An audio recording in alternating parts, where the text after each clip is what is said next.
Welcome everyone, and thank you for joining today's webinar, which is about protecting your practice and ensuring that you manage team members' exits the right way. So hopefully I've met a lot of you before, but I'm Roxanne Gibson and I lead the HR and advice team, HR advice and IT team support, at Gilio. So today we'll explore how to manage team members effectively and give you some, hopefully some really useful tools for you to take away to make sure that you're doing that in practice. So let me just walk you through what we're going to cover today. So we'll start by discussing why managing leavers is important. We'll then look at the types of leavers and the legal framework surrounding exits. We'll go through key compliance steps on how to protect patient data and how to standardise your offboarding process. We'll also highlight some common pitfalls and share practical tools for managers to use, and then finally wrap up with a Q&A session and just cover off the key takeaways.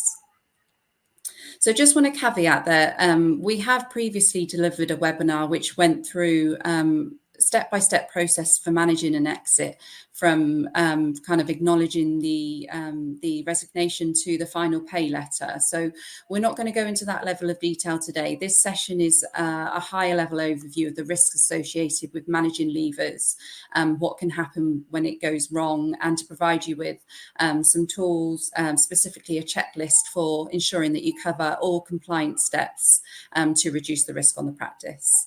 So if you do have a team member who has resigned, so you're dealing with that right now, then you're looking for tailored support, then the team can help you with this. So get in touch. So, you know, if you're an iComply member, make sure that you're making use of your free 60 minutes advice. And if you're an IT member, we, you know, obviously we'll help you through that.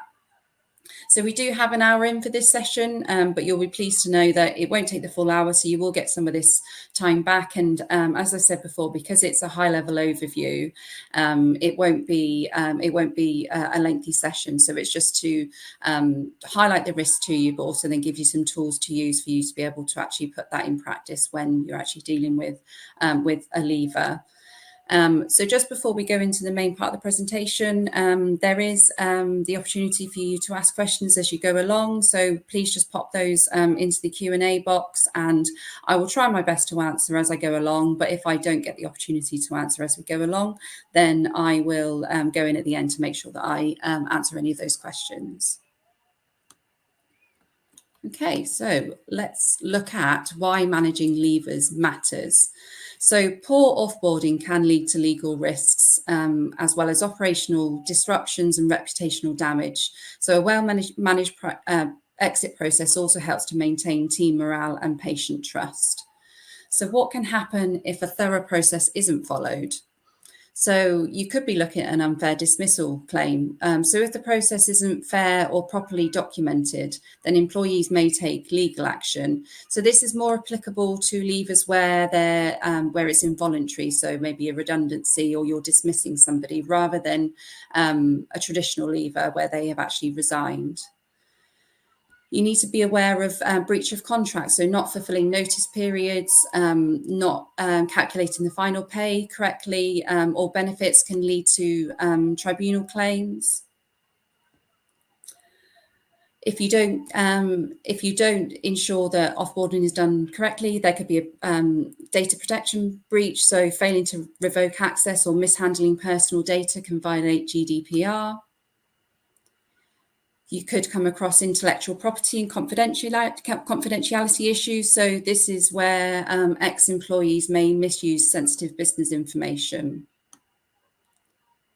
And then finally, discrimination claims could be an area that could come round to kind of bite you, this one, because if you don't treat somebody consistently during offboarding, this can lead to legal challenges. So again, this is probably more likely, more relevant for when there's a involuntary resignation rather than a traditional resignation where somebody's volunteering to leave. So I've just covered it in the previous slide there. So when we look at leavers, we usually split them into two types of categories. So these include your voluntary exits, like your resignations and your retirements, and in your involuntary ones, such as terminations and redundancies.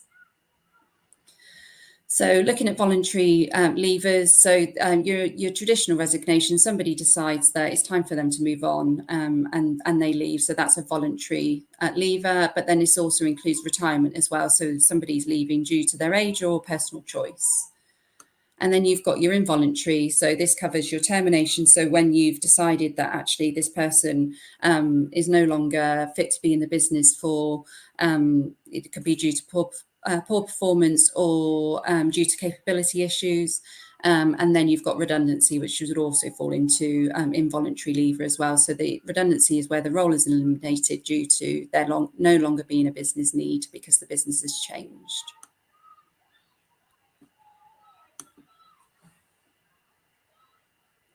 So we're going to look at the legal and regulatory framework that surrounds the process when somebody leaves and what you need to be aware of and what you need to make sure that you're covering off when somebody leaves. So we'll look at the employment law essentials, the GDPR obligations and the GDC standards, what you need to do there. So starting off with employment law essentials, this includes your the notice and final pay. So this is ensuring that you follow the contractual or statutory notice periods that's set out in the employment contract, making sure that you pay the correct final pay and any holiday that's owed. You need to ensure that you follow a fair process for involuntary exits. So ensure dismissals or redundancies follow a fair process, and all of that is documented. So I won't go into it now, but you'll be aware that if there is a dismissal or redundancy scenario, there is a full process for each of those that you'd need to go through. So again, if you were faced with that situation, that's something that we'd be happy to support you with. Then we would also recommend that you complete exit interviews. So they're not mandatory, but they are always useful, and they can gain some insight as to why that person's leaving, and it might mean that you can then look at doing something differently to help with retention in the future. And then as well, you may get asked to provide a reference. So you could always need to make sure that that's factual and fair. And you can, if you get a request to provide a reference, you can simply just tell the person that's asking for the reference when they were employed, the dates they were employed. You don't need to go into any more detail than that. That way that you can ensure that you're you're keeping yourself compliant and risk-free. What you need to cover from a GDPR perspective. So in terms of data retention, you need to make sure that you're only keeping necessary data, for example, payroll and tax information, and ensure that you are setting clear retention periods. So access and erasure. So former staff can request access or deletion of their personal data. So you need to make sure that you're following up on any of those requests if asked. And then really important from a security perspective to ensure that you revoke system access promptly and securely archive or delete records. So when I say promptly, it's going to be different for each scenario. So if somebody has been dismissed, then obviously you'd want to revoke their access immediately. But if somebody was leaving and working their notice period, then you would obviously look at revoking their access at the end of their notice period.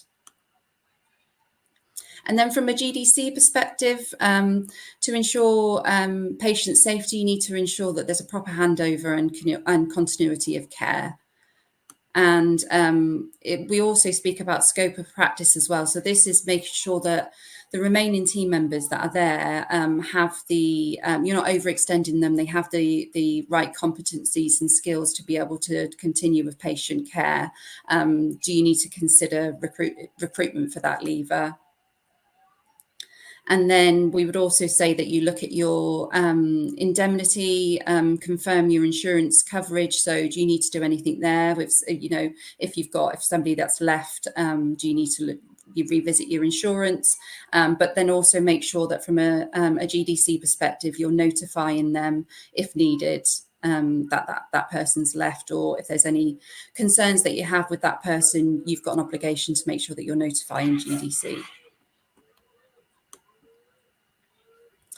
So we have designed an offboarding checklist, which will be available in iComply shortly, and we'll share this checklist with you. So don't feel that you need to kind of take notes or write any of this down, because we will provide you with the checklist. And the eagle-eyed among you will see that the checkboxes don't actually line up with the text at the moment.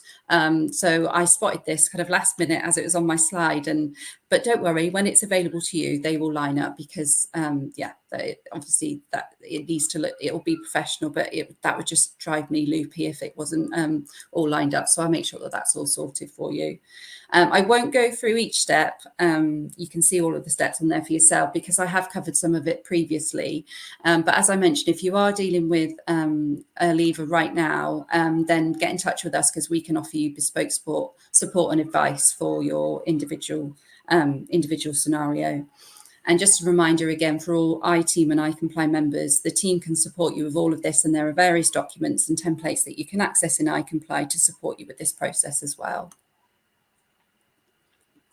And also, those of you who use iTeam will know that as soon as you put a leave date in for one of your team members, it will automatically generate the outstanding leave. So it saves you from having to do that calculation, which is really useful. So we already know that protecting patient data is important. We all have to do it. The same applies during offboarding. So the risks, if it's not done correctly, the risks can include data breaches and unauthorized access. So you need to ensure there is a secure handover of responsibilities. If patient data isn't protected when a team member leaves, then the main risks are the loss of patient trust. So mishandling sensitive data damages reputation and patient confidence.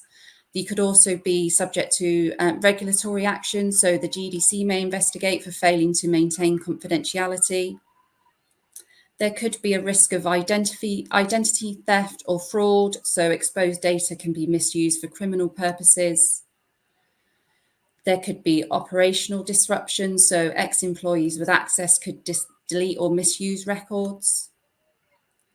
And also this could lead to legal penalties, and breaching UK GDPR can lead to some pretty serious hefty fines. So you're looking at, for really serious breaches, you could be looking at up to 17.5 million or 4% of the turnover. And for less serious breaches, the standard maximum amount is 8.7 billion or 2% of turnover. So, you know, that really big stakes there. So we need to make sure that we're eliminating risk and getting that right. So here are some examples of where the mishandling of offboarding has occurred. So these are real life examples of what can happen. So we've got Plymouth Hospital NHS Trust. So here we had a nurse unlawfully accessed her partner's medical records after leaving her role, and the trust was ordered to pay £12,500 in damages for exasperating the patient's mental health condition, and ordered to pay nearly up to £5,000 for loss of earnings. So this shows the importance of revoking access immediately upon exit. We then have the Royal Liverpool University Hospital.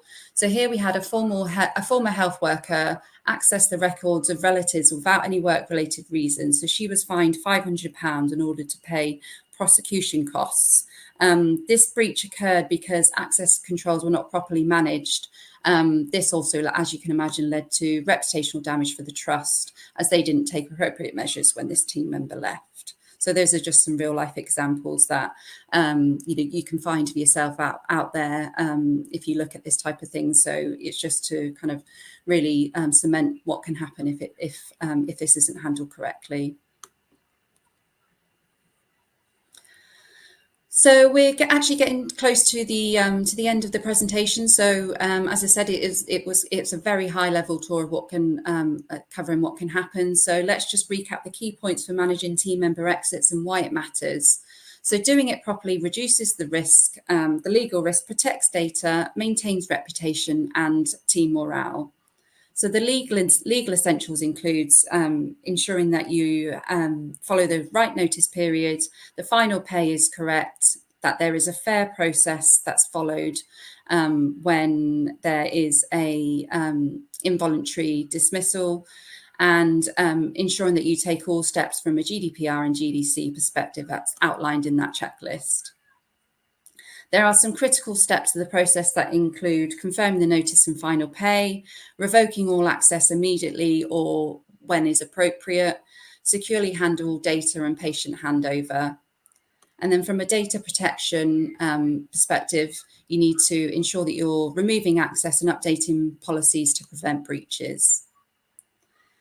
Some of the common pitfalls which we've covered off, and I think were highlighted in those breaches there at the NHS Trust, were delayed access removal, inconsistent processes, and poor documentation can all lead to mishaps.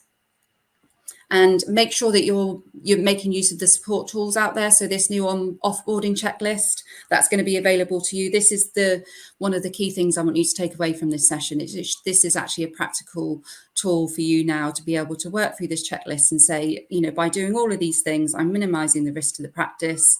So that's something that I would really encourage you to use, and make use of the team, as I've mentioned before. The key takeaway message is offboarding is strategic. So you need to make sure that you standardise your process, stay compliant in order to protect the practice. So when we say strategic, it isn't just, it isn't just about making sure that you think that you followed all of the processes. If you don't follow the process, then it can lead to all of these, the chance of you being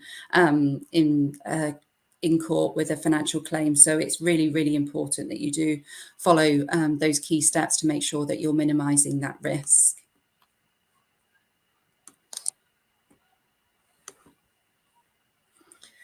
So I've mentioned a little bit about how the team can support, and how actually iTeam itself is able to help with generating final pay. So iTeam helps dental practices stay compliant when offboarding team members by offering a range of tailored HR support and services. So here's just a bit of a summary about how the team can support. One of the bits to pick out is around the key compliance support from iTeam during offboarding in terms of the documentation and the record keeping function that's within iTeam. We can also help you with bespoke letter writing for all HR topics, including offboarding. So if you were interested in arranging a demo to go through what iTeam can offer you, then this is how you do so. Or there's a pop-up that should be on your screen as well that you can look to book a demo. So this is just really high level what the team can do, but it's really worth a chat, just seeing what it is that is available. We've got a lot of new features as well. So if maybe you've had a demo in the past, but there's been a lot of change. So I'd urge you to book in for that and see what it is that the team are able to offer now. Okay, so I got a couple of questions here. Let's have a look. So Jackie has asked, can you give me the appropriate document numbers for involuntary dismissals? Yes, so there's two processes that go alongside that. So you'd have the redundancy and it's probably three. You'd have a redundancy, you'd have performance management, and you would have capability. So I will pop it in here after, because I'll have to access the codes. But if you can't, you might not be able to access this chat after, Jackie, then I can, I'll get your contact details and I'll send you those separately. Okay, and then Barbara's asked, how long do we need to archive employee records for? So it's different. There's different time periods for depending on the actual record. So what I'll do, Barbara, is I will provide that with you. I'll get your contact details again and give you an overview of how long you need to keep those records for, because it's different if it's financial information in regards to employee information. So they're different. So I'll send that to you separately if that's okay. So that takes us to the end. So Thank you for joining. I hope you found it useful. And I say, it was a quick overview, but at least you'll be leaving with a checklist now, which will hopefully help you build confidence for managing those exits, and making sure that you're covering off every point that you need to cover off from a legal side, from the GDC perspective, and also from GDPR. So thank you for joining me today, and I will see you again for our next webinar in a couple of months' time. Thanks. Bye-bye.